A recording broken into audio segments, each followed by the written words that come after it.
আপনি একটি বোতাম টিপলেন আর ঠিক ৪ মিনিট পর হাজার মাইল দূরে একটি নির্দিষ্ট ভবনের একটি নির্দিষ্ট জানালা দিয়ে একটি বিস্ফোরক ঢুকে পড়ল। এটি কোনো ম্যাজিক নয়, এটি হলো আধুনিক মিসাইল প্রযুক্তির ক্ষমতা। আমরা জানি মিসাইল মানেই ধ্বংস, কিন্তু এর পেছনের বিজ্ঞানটা কি? কিভাবে একটি উড়ন্ত লোহার সিলিন্ডার বাতাসের বাধা কাটিয়ে পৃথিবীর মধ্যাকর্ষণকে চ্যালেঞ্জ করে এবং শত্রুর র্যাডারকে ফাঁকি দিয়ে লক্ষ্যে পৌঁছায়? আজকের ভিডিওতে আমরা মিসাইলের শুরু থেকে আজ পর্যন্ত এর অবিশ্বাস্য বিবর্তন এবং বিশ্বের শক্তিশালী দেশগুলোর মিসাইল সক্ষমতার পরিসংখ্যান নিয়ে আলোচনা করব।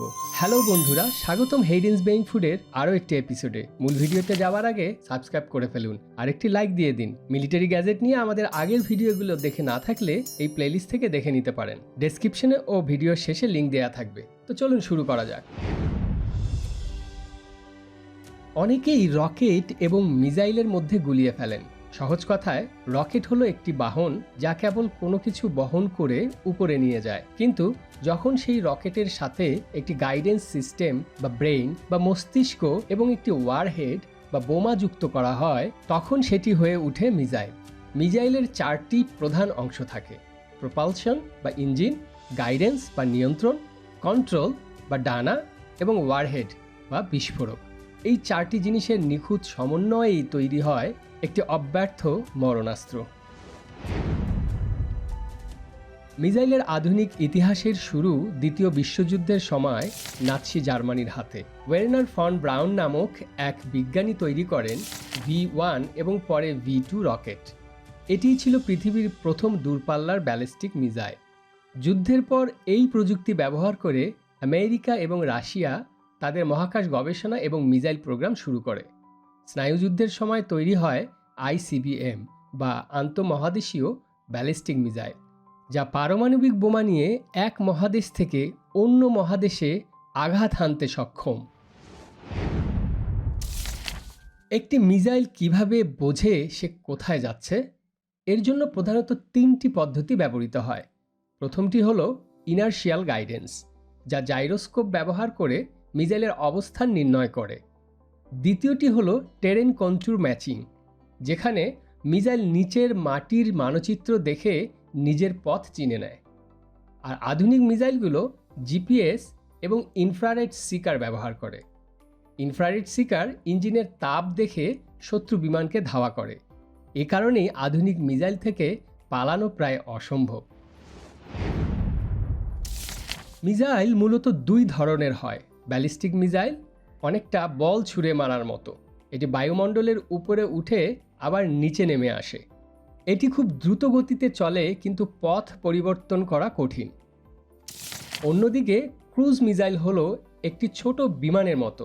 এটি মাটির খুব কাছাকাছি দিয়ে উড়ে যায় এবং র্যাডারকে ফাঁকি দিয়ে আঁকাবাঁকা পথে চলতে পারে, যেমন আমেরিকার টমাহক বা ভারত রাশিয়ার তৈরি ব্রহ্মস।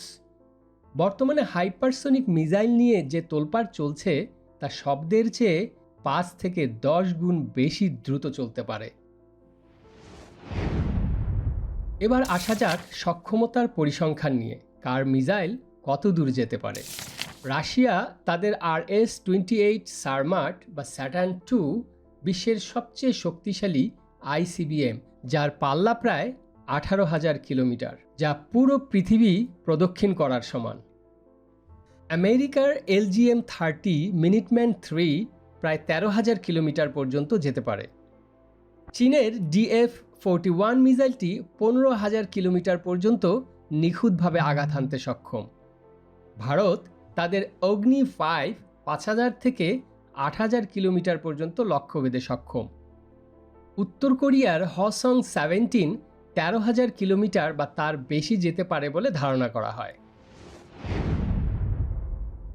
মিসাইল প্রযুক্তি আমাদের যেমন আতঙ্কিত করে, তেমনি এর সূক্ষ্মতা আমাদের অবাক করে দেয়। হাজার মাইল দূর থেকে একটি নির্দিষ্ট ঘরে আঘাত করা ইঞ্জিনিয়ারিংয়ের এক চূড়ান্ত পরীক্ষা। তবে মিসাইল কেবল যুদ্ধের নয়, বরং মহাকাশ জয়েরও পথ দেখিয়েছে। এই একই রকেট প্রযুক্তিতেই মানুষ চাঁদে পৌঁছেছে, আবারও চাঁদে যাওয়ার পরিকল্পনা চলছে। ধ্বংস আর সৃষ্টির এই অদ্ভুত মেলবন্ধনই মিসাইলকে নিয়ে মানুষের কৌতূহল বাঁচিয়ে রেখেছে। বর্তমান সময়ে এসে মিসাইল ডিফেন্স সিস্টেম বা অ্যান্টি মিসাইল প্রযুক্তিও অনেক উন্নত হয়েছে, যেমন রাশিয়ার S-400 বা আমেরিকার থার্ড।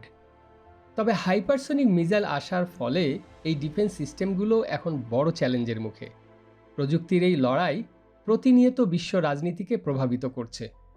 বিজ্ঞান আমাদের শক্তি দেয়, কিন্তু সেই শক্তির ব্যবহার কিভাবে হবে তা নির্ভর করে মানুষের উপর। মিসাইল প্রযুক্তি আমাদের নিরাপত্তাও দিচ্ছে, আবার পুরো পৃথিবীকে ধ্বংসের মুখেও দাঁড় করিয়ে রেখেছে।